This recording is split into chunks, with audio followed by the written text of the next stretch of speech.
pag-uusapan natin yung paglipat kay dating Bamban Mayor Alice Go sa Pasig City Jail. Pero bago yan, nakitaan daw ng suspected lung infection si Ms. Go. And for the details, kausapin po natin ating News 5 correspondent, Ria Fernandez. Okay, Ria, ano na ba update sa confirmatory test sa dating mayor?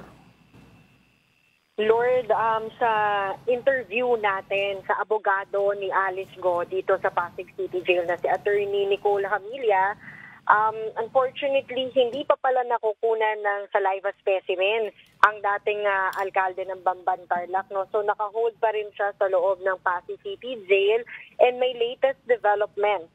Ang latest development is may inilabas kanina lamang na kautusan ng Pasig RTC, Branch 167, na pinapahold in abeyance o hindi mo na pinatutuloy yung paglipat sana mula PNP Custodial Facility dito sa Pasig City Jail. Kaya lang, as we all know, kaninang umaga, 9:33 a.m. ang official time of turnover ng PNP sa BJMP kay Alice Go. Kaya sa mga sandaling ito, most especially ang PNP ay naghihintay ng clarification mula sa korte para malaman kung saan ba dapat i-commit muna si Alice Go. Ngayon, baka matanong niyo bakit biglang may ganong order ang korte, no?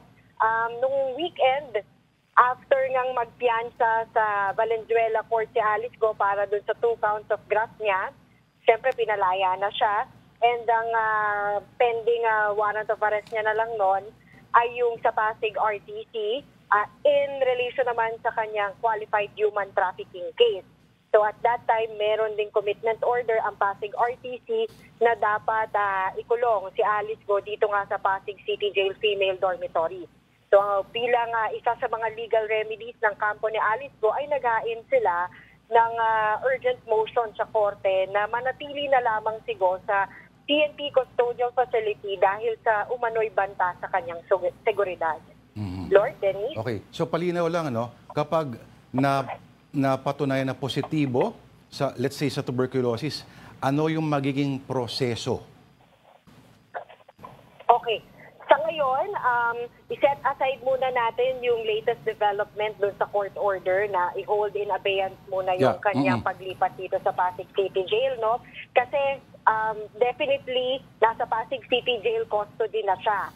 So just in case na magpositibo yung kanyang sputum test sa tuberculosis, ang malinaw is most likely kailangan i-treat muna siya doon, i-hold muna siya sa isolation facility kung saan kasama niya or makakasama niya yung 3 inmate na nagre-recover mula sa TB.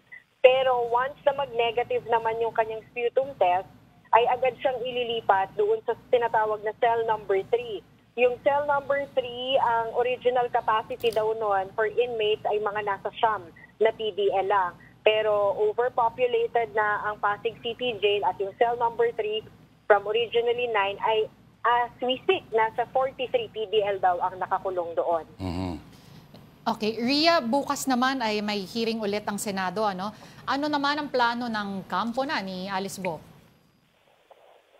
Hinihintay lang natin yung magiging direktiba ng korte. No? Tandaan natin na sa ngayon, 2 korte na yung kumbaga may jurisdiction kay Alice Go. Una yung Valenzuela RTC. Well, nag-bail na siya doon. So technically, naka-avail na siya ng temporary liberty para doon sa 2 counts of graft niya.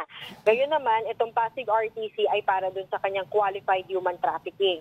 So yung BJMP, hinihintay nila kung anong magiging desisyon ng korte doon sa request ng Senado na makadalo muli sa pagdinig. So whatever the decision of the court, susundin naman daw nila.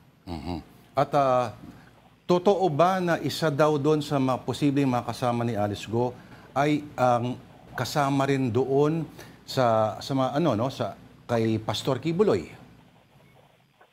Isa sa mga accused, no? Yes. Well, ang malinaw is dito rin sa Pasig City Jail nakapiit 'yon. Pero hindi tayo nakakuha ng impormasyon mula sa tagapagsalita ng BJMP kung sa cell number 3 rin siya nakapiit, no. Walang ganung mention kanina, no.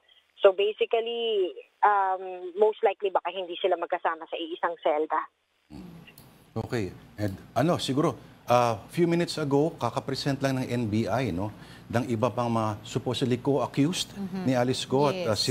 nag-surrender daw at nagkaroon ng presentasyon ng ang NBI. Ito nga, mamaya may mga pag-uusapan natin yan, ibabalita natin yan. Pero anyway, okay, paulit-ulit, Ria, kailan bang susunod na arraignment at pre-trial daw sa iba't ibang korte? Okay, para dito sa Pasig RTC, ang itinakdang petsa para sa arraignment at pre-trial ay sa Biyernes na, September 27. Isinabay na rin doon ng korte yung pagdinig sa urgent motion ng kampo ni Alice Go para nga sana ay manatili siya sa PNP Custodial Facility.